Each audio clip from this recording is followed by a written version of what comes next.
Ursula von der Leyen a déclaré que la Belgique recevrait des garanties importantes afin de débloquer un prêt controversé pour les réparations en faveur de l'Ukraine. La discussion entre l'envoyé américain Steve Witkoff et le président russe Vladimir Poutine n'a donné lieu à aucune avancée majeure, Moscou refusant toujours de faire la moindre concession. Une réception en grande pompe au palais du peuple de Pékin, décor des congrès du plus grand parti communiste du monde. Le président chinois Xi Jinping a accueilli ce jeudi son homologue français Emmanuel Macron pour une série d'entretiens. Premier sujet abordé, la guerre en Ukraine et les relations entre Pékin et Moscou. Bien que le gouvernement chinois assure constamment vouloir la paix, il n'a jamais condamné l'invasion de l'Ukraine et a même reçu à plusieurs reprises le président russe Vladimir Poutine sur son territoire depuis le début du conflit en février 2022. Bruxelles soupçonne également la Chine de fournir des composants militaires à l'armée russe. Durant leur discussion, Emmanuel Macron a plusieurs fois appelé Xi Jinping à faire pression sur Moscou, mais a entendu son hôte rejeter fermement toute part de responsabilité dans la crise ukrainienne.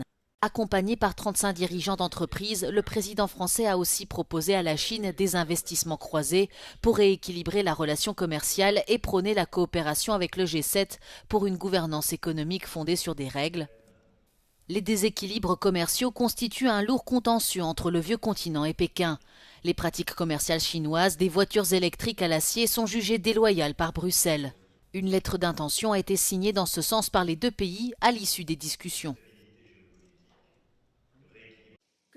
La présidente de la Commission européenne, Ursula von der Leyen, a déclaré que la Belgique recevrait des garanties importantes afin de débloquer un prêt controversé destiné à réparer les dommages subis par l'Ukraine. La Belgique reste opposée à ce projet qui permettrait de canaliser les avoirs russes gelés afin de couvrir les besoins financiers et militaires de l'Ukraine pour les 2 prochaines années. La majeure partie de ces avoirs, soit environ 185 milliards d'euros, est détenue par Euroclear, un dépositaire central de titres situé à Bruxelles. We have listened very carefully to Belgium's concerns and we have taken almost all of them into account in our proposal that is today on the table of the reparations loans. We have very strong safeguards in place to protect member states and to reduce the risks as much as possible.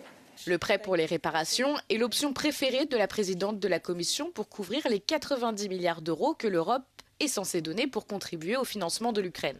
Depuis le début des discussions en septembre, la Belgique a exigé des garanties globales de la part des autres membres afin de se prémunir contre les représailles de Moscou et éviter des pertes de plusieurs milliards d'euros.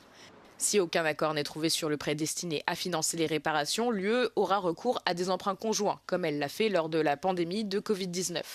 Les garanties présentées mercredi constituent la tentative la plus complète de la Commission pour vaincre la résistance de la Belgique avant le sommet européen crucial du 18 décembre.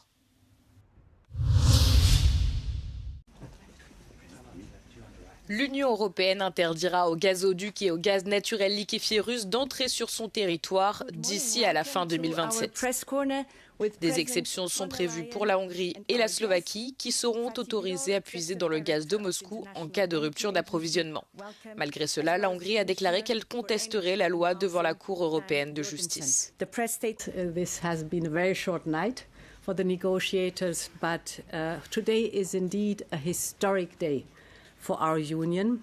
Last night, we reached a provisional agreement on the Commission's proposal to fully phase out Russian fossil fuels. We're turning that page, and we're turning it for good. This is the dawn of a new era, the era of Europe's full energy independence from Russia. S'affranchir des importations d'énergie russe est une priorité pour l'UE depuis l'invasion de l'Ukraine par la Russie en 2022. Depuis lors, l'Union a annoncé diverses mesures visant à diversifier les fournisseurs d'énergie et à réduire la dépendance à l'égard de la Russie. As we slashed Russian imports of fossil fuels massively, we also cut the revenues that Russia uses to wage its war of aggression against Ukraine. We were paying to Russia 12 billion euros per month at the beginning of the war for fossil fuels. Now we're down to 1.5 billion per month, still too much. We aim to bring it down to zero. Les pays de l'UE devront désormais élaborer des plans nationaux de diversification assortis d'actions concrètes et de calendriers afin de cesser d'importer du gaz naturel et du pétrole russe d'ici le 1er mars 2026.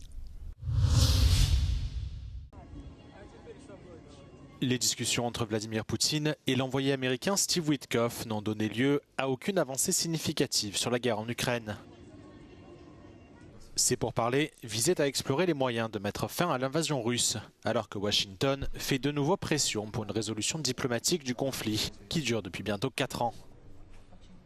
Le conseiller en politique étrangère de Poutine, Yuri Ushakov, a salué des discussions constructives, même si elles n'ont abouti à aucun accord concret. Беседа была весьма полезной, конструктивной, весьма содержательной и продолжалась не 5 минут, а 5 часов. То есть была возможность обстоятельно обсудить перспективы дальнейшей совместной работы по достижению регулирования, долгосрочного мирного урегулирования украинского кризиса. Le président ukrainien Volodymyr Zelensky s'est exprimé sur cette réunion lors d'une visite officielle à Dublin. Il a souligné que son pays devrait être impliqué dans toute négociation de paix.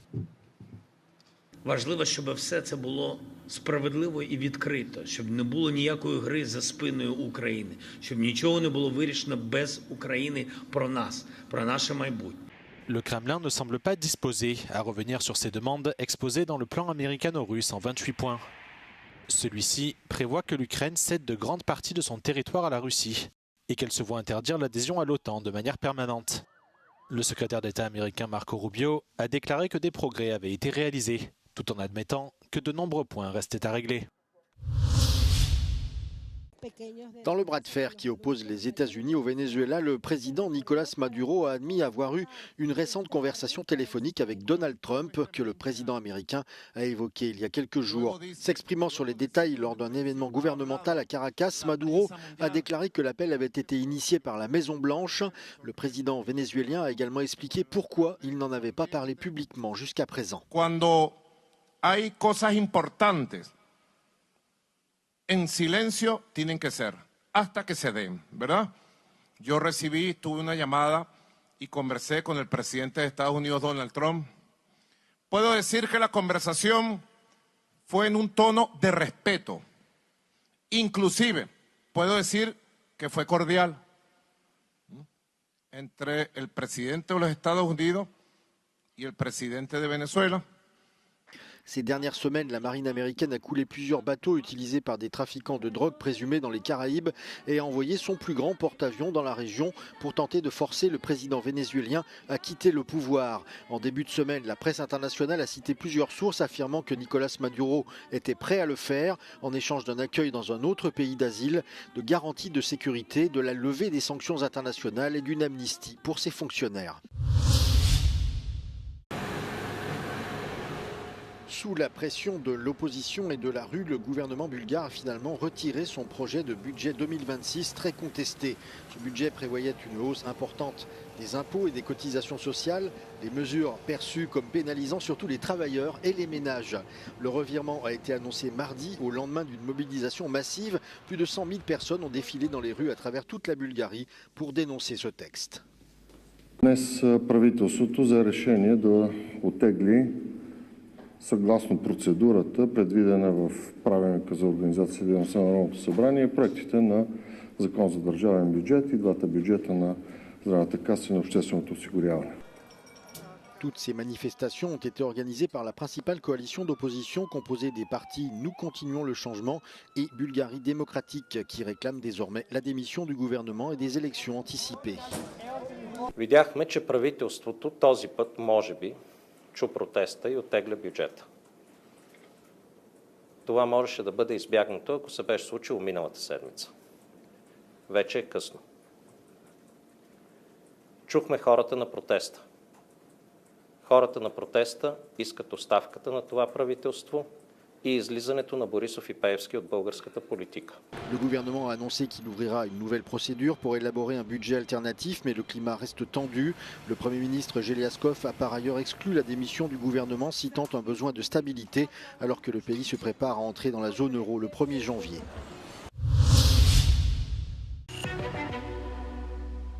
Le prix Nobel d'économie 2025, Philippe Aghion, estime que l'Europe entrave l'innovation en surréglementant et en punissant trop sévèrement l'échec.